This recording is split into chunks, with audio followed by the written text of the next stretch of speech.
শিৱসাগৰৰ বকতাত নৱবৰ্ষৰ আদৰণিক স্থানীয় নেমুগুৰি আৰক্ষীৰ বাধা ক্ষোভ গাঁওবাসীৰ।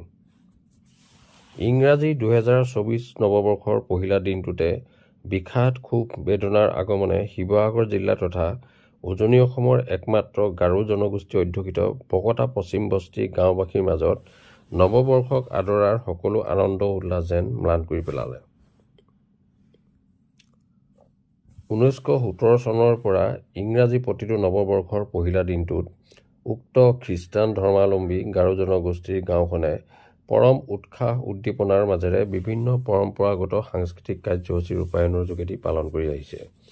গাঁওবাসী ৰাইজে সাংবাদিকক জানিবলৈ দিয়া মতে পূৰ্বৰ বৰ্ষসমূহৰ দৰে এইবাৰো নৱবৰ্ষক আদৰাৰ পূৰ্ণ প্ৰস্তুতি চলোৱা হৈছিল যদিও হঠাতে বকতা নেমুগুৰি আৰক্ষীৰ নিৰ্দেশ মৰ্মে স্থানীয় VDPয়ে গাঁওখনক সামৰি ওলোৱা পথ শোভাযাত্ৰা কাৰ্যসূচী বন্ধ কৰি দিয়ে। আৰক্ষীৰ এনে পদক্ষেপক গাঁওখনৰ সকলো লোকে আশ্চৰ্য প্ৰকাশ কৰি তীব্ৰ ক্ষোভ আৰু দুখ প্ৰকাশ কৰিছে। বকতা অঞ্চলটো চৌদিশে ইংৰাজী নৱবৰ্ষক আদৰাৰ বাবে উল্লাস আনন্দ প্ৰকাশ কৰাৰ উপৰি ঠায়ে ঠায়ে মদ মাংস খাই বনভোজৰ দলে পৰিৱেশ উত্তাল কৰাৰ সময়তে এনে সমাগমক বন্ধ নকৰি কেৱল জনগোষ্ঠীয় গাঁওখনৰ পৰম্পৰাগত কাৰ্যসূচীটোৱে আৰক্ষী প্ৰশাসনে বন্ধ কৰাত সচেতন ৰাইজে দুখ প্ৰকাশ কৰিছে। Bureau report, Patkai TV. তেনেকৈ মই পোনপটীয়াকৈ পৰিচালনা বা চক্ৰান্ত বুলি ক'বলৈ অকণ বেয়া পাইছোঁ।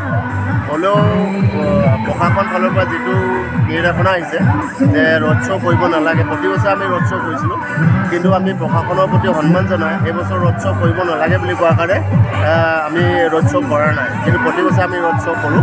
সেইকাৰণে আমি আজি দেখিছে আপোনালোকে আমাৰ গীৰ্জাঘৰৰ ভিতৰতে আমি আজি অকণমান আনন্দ ফূৰ্তি এটা কৰিছোঁ, কিন্তু ৰ'ড শ্ব' আমি কৰিবলৈ আজি বাদ দিছোঁ।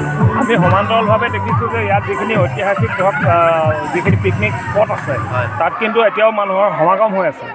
হয়, য'ৰ য'ৰ মানুহ আহিছে তেনেকৈ শুনিবলৈ পাইছোঁ যে পিকনিকৰ পিকনিক ক'ৰবাত খাইছে, পিকনিকৰ মানে অনুষ্ঠিত কৰিছে, তেওঁলোকে পিকনিক খাই আছে বা হেৰি কৰি আছে, কিন্তু তেওঁলোকৰ প্ৰতি প্ৰশাসনে কি ব্যৱস্থা লৈছে আমি নাজানো, কিন্তু প্ৰশাসনে আমাক মানে সুকীয়াকৈ এটা নিৰ্দেশনা দিছে যে আজি ৰ'ড শ্ব' কৰিব নালাগে বুলি, সেইটো আমি বাদ দিছোঁ, বাহাল কৰি বাতিল কৰিছোঁ। হয়, সেইটোৱে মই ক'ব নোৱাৰিছোঁ, প্ৰশাসনেহে ক'ব। দুখ অনুভৱ কৰিছোঁ মনত বহুত। আমি সৰুৰে পৰা মানে জন্মৰ পৰাই পাই আহিছোঁ বুলি ক'ব লাগিব এই অনুষ্ঠানটো। ইয়াত কোনো ধৰণৰ মদ পানী খাই মেলি উৎপাত কৰা নহয়, যেনেকৈ বিহু সন্মিলন জানো বন্ধ কৰা হয়। ইমান এতিয়া আজি 1 জানুৱাৰী বুলি চবেই মদ পানী খাই মেলি নাচিছে বাগিছে, সেইবিলাকতো বাধা কৰা নাই। আমাৰ ইয়াত এটা পৰম্পৰা, আমাৰ গাৰো জনগোষ্ঠীৰ এটা পৰম্পৰা আৰু ঈশ্বৰক আগত ৰাখি পিনেহে এইটো মানে নতুন বছৰটো যে আদৰি আনিব লাগে সেই বিষয়টোক লৈ মেলিহে মানে আমি চবেই ফূৰ্তি কৰি নতুন বছৰটো যে আমি পাইছোঁ, ভগৱানে যে আমাক ইমান ভালকৈ বছৰটো চলাই নিলে আৰু নতুন বছৰ এটা পাবলৈ সক্ষম হৈছোঁ, সেই বুলি ভাবি সেইটো ফূৰ্তিতহে আমাৰ গাঁৱৰ মানুহে মানে আগবাঢ়ি যায় নাচিবলৈ কাৰণে, নতুন বছৰটোক আদৰি লয়। সেইটো কাৰণে ইয়াত কোনো ধৰণৰ বেয়া কাম কৰা হোৱা নাই। আজিলৈকে সৰুৰ পৰা ইমান ডাঙৰ হৈ আহিলোঁ, কোনো ধৰণৰ ক্ষতি হোৱা নাই, কিন্তু ইয়াত আমি এটা ফূৰ্তিৰ কাৰণেহে আমি আগবাঢ়ি যাওঁ, মানে ফূৰ্তি কৰোঁ।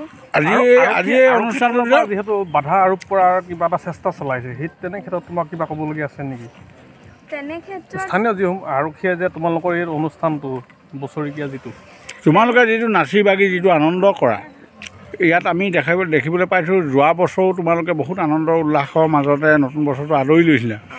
এই বছৰটো যে এনেধৰণৰ এই বছৰটো ক'ৰ পৰা হ'বলৈ পালে, কি কাৰণে হ'বলৈ পালে, এইটো কি ক'বা, কেলৈ হৈছে বুলি ভাবিছা তোমালোকে?